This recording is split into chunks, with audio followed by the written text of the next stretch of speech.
Պարոն Վարդանյան, իսկապես ափսոսում եմ, որ դուք եք ներկայացնում այս ակնհայտ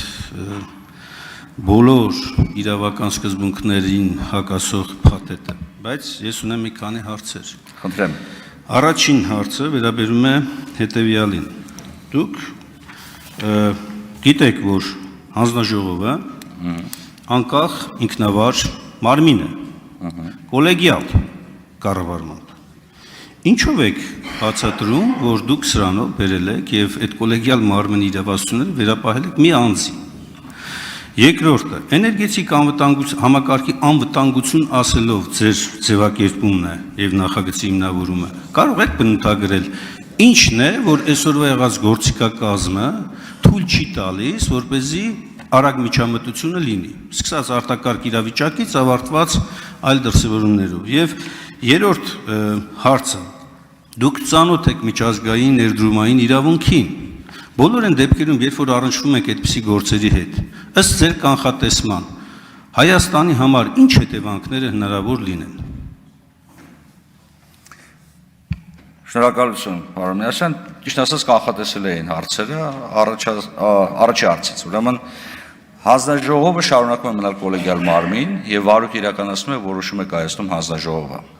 Հանձնաժողովի նախագահի նախագծով իրավունք է վերապահում պետական լիազոր մարմնի դիմումի հիման վրա վարույթ հարուցել։ Վարույթի ճակատագիրը որոշում է հանձնաժողովը։ Վարույթ հարուցելու իրավունքը,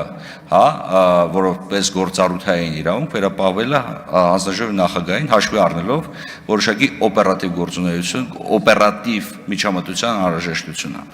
Ինչ վերաբերում է ձեր կողմից մատնանշված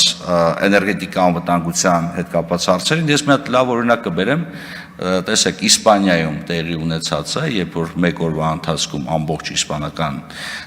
պետությունը հոսանքազրկվեց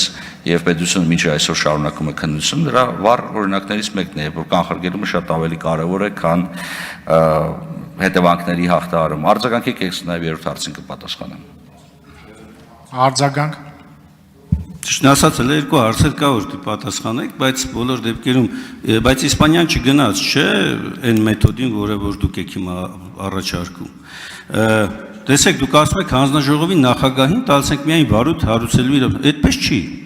Հանձնաժողովի նախագահը միանձնյա նաև որոշում է, որ կառավարումը պետք է խլի նրա ձեռից սուբյեկտի, որ հետո պիտի պարտադրի կանոնադրության մեջ փոփոխություն անի, սեփականության վերաբաշխում անի, այդ բոլորը տվել է հանձնաժողովի նախագահին, բայց այդ մեղքը չի գալիս այդ հանձնաժողովի նախագահը, այդ անձը։ Վաղ այդ մարդը ո՞նց պիտի պատասխանատվություն կրի ձերես ապօրինի գործողությունների համար։ Գիտեք, մի կարևոր բան կա։ Դուք բերել եք նախագիծ ամսի 25-ին, դրել եք շրջանառության մեջ եւ հպարտորեն ասում եք, որ 26-ին, երբ որ կառավարությունը արտահերթ նստաշրջան է պահանջել, դուք որ մշտապես կողմ եք եղել օրենքի նախագծերը մանրամասը քննարկելուն, այսօր չեք առարկում դրան։ Այսօր դուք ինքներդ կանգնել եք եւ այս կարճ ժամկետում փորձում եք այս ապօրինությունը օրինականացնել։ Պարոն Միասյան, իսկ ով ասեց, որ չեն քննարկել։ Քննարկել ենք, երեկել են քննարկել, երեք չառաջորդնել են քննարկել, շարունակում են քննարկել։ Էլ եմ ասում, հանձնաժողովը կոլեգիալ մարմին է եւ վարույթի ճակատագիրը որոշում է հանձնաժողովը։ Հանձնաժողովը համաձայն չի նախագահի որոշման հետ։ Թող վարույթը արագ ավարտի